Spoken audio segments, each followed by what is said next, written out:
E esse é um problema no mundo, né? Isso não é do Brasil. As mulheres são subjugadas, né? E, e eu acho que tem alguma coisa muito séria nessa coisa da mulher ser, produzir a vida, né, dentro do ventre. Não tem um homem na humanidade que não tenha saído de um ventre feminino, né? E esse poder de gerar a vida, porque lógico que são duas pessoas que fazem aquela vida acontecer, mas a participação do homem, ela acontece lá no 9 meses antes, depois nasce. E Mulher você só. vê na barriga da mulher, fica mais objetivo, né? A gente percebe aquela vida, ela cresce lá dentro e, e gera-se uma criatura, né? Eu acho que tem algum problema que já começa aí. Os homens, de certa forma, devem se sentir diminuídos. Não precisariam, né? Porque precisa de dois para fazer um filho. Mas, como não é assim que funciona a psique da gente, eu acho que alguma coisa deve acontecer, porque são muitos maus tratos, é muita violência, né? Ah, muita violência que começa com violência verbal em geral. E as mulheres vão aguentando porque elas não acreditam que alguma coisa grave possa acontecer. Mas em todas as relações os indícios aparecem. Começam a se quebrar coisas, objetos voam pela casa, ameaças que não acontecem, mas que são ditas, gestos, empurrões, agressões na frente dos filhos. Todas essas indicações que às vezes duram anos, né? E um dia acabam de forma fatal, acabam com alguém morrendo. E, eu acho que o basta tem que ser dado lá no começo. É lá. É muito difícil, porque existe amor, existem relações que acontecem na neurose. Aquela relação só sobrevive porque há uma neurose, porque é uma relação de briga permanente. As pessoas têm um frisson, a vida delas é entediante, a vida delas é desagradável fora de casa. Quando chega em casa, acontece uma coisa pulsante.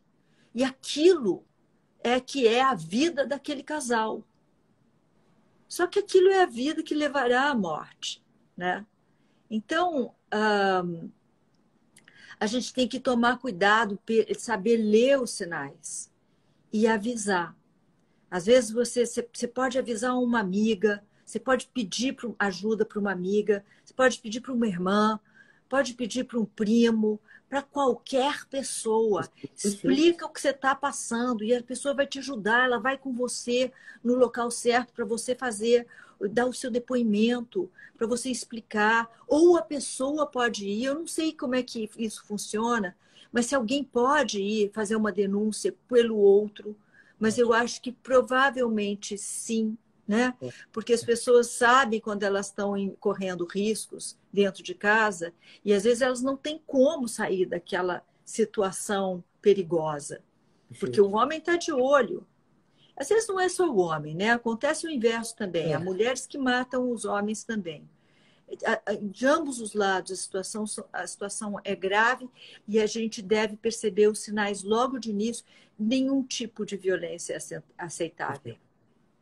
E é importante também, Maite, pelo seguinte: existe uma patologia, fazendo um paralelo aqui com a saúde mental, que chama-se transtorno de estresse pós-traumático. Existem dois tipos de estresse. Existe aquele que não tem algo que gere um risco de vida iminente para a pessoa, por exemplo, uma separação, uma perda de emprego. E existe aquele, de fato, que gera um iminente risco, né? Um abuso sexual, né? Um assalto, uma violência. E tem crescido muito na epidemiologia da saúde mental esses casos, principalmente relacionados à violência doméstica. Porque quando uma mulher, ou um homem, né, é agredido fisicamente ou algo parecido, nosso corpo ele reage no primeiro dia de uma forma que a gente não consegue definir. Do segundo dia até o 30º, lógico que isso não é matemática, é só para ter uma noção de pesquisa, a gente pode ter uma reação, vai ter chamada reação aguda ao estresse, que a gente pode desenvolver sintomas até psicóticos, escutando a voz da pessoa, ficar persecutório em relação, quase como se fosse uma mini esquizofrenia, só que ligado ao evento. Passado esses 30 dias, quais são os caminhos possíveis?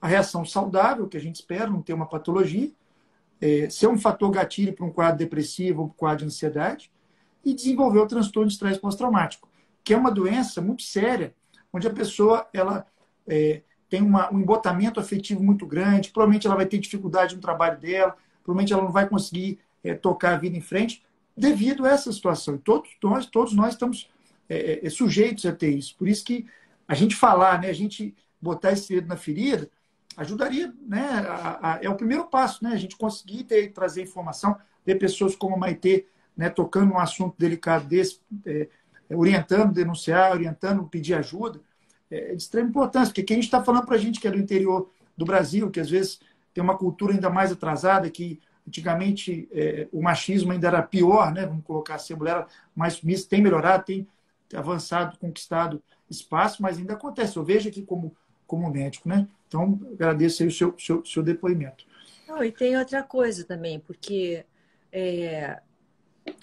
quando você é constantemente depreciado, aquilo tem um efeito pequeno, vai gotejando aquilo, né? Vai gotejando. É uma gota, depois outra, depois outra, depois vira um mar de insegurança que brota dentro da gente, porque você se sente o cocô do cavalo do bandido.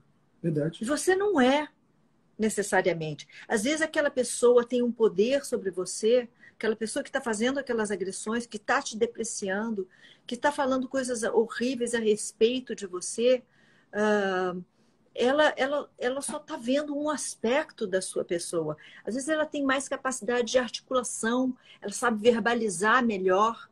Então parece que aquilo que ela está dizendo faz sentido.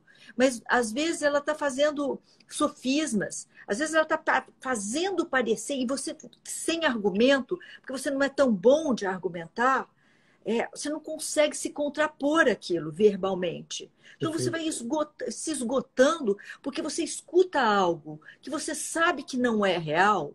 Uma parte daquilo é real e aí ele pressupõe que o todo é real, né? A partir de uma coisa, isso se chama sofisma, não é uma verdade, é um truque.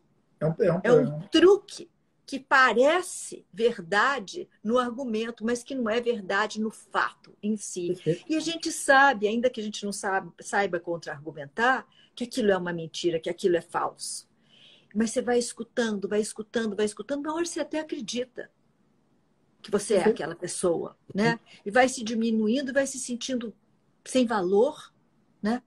E ninguém pode aceitar isso. Ninguém pode viver uma vida desse jeito, porque todos nós temos qualidades esplendorosas, né?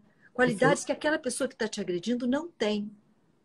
Qualidades que aquela pessoa precisa fazer isso com você para ela se sentir engrandecida. Porque é isso que ela está fazendo, ela está achatando você para ela subir. Ela precisa te achatar para ela sobressair com a cabeça dela para fora. Ela precisa ser maior do que você. E então, ela usa todas aquelas artimanhas para fazer você parecer pequeno, né? E isso é uma tortura, é uma forma de tortura que a gente não deve aceitar. A gente não pode aceitar. Você não é isso. Né? Perfeito. E buscar, por exemplo, ajuda, né, na família ou nos amigos. Buscar, por exemplo, uma psicoterapia, que é uma pessoa técnica que estudou, né, para poder te mostrar que você está entrando, né, em uma situação que não é você, que você está se permitindo nisso. Um assistente social. Assistente social, perfeito. Um assistente social que vai te encaminhar para um psicólogo, que vai te encaminhar.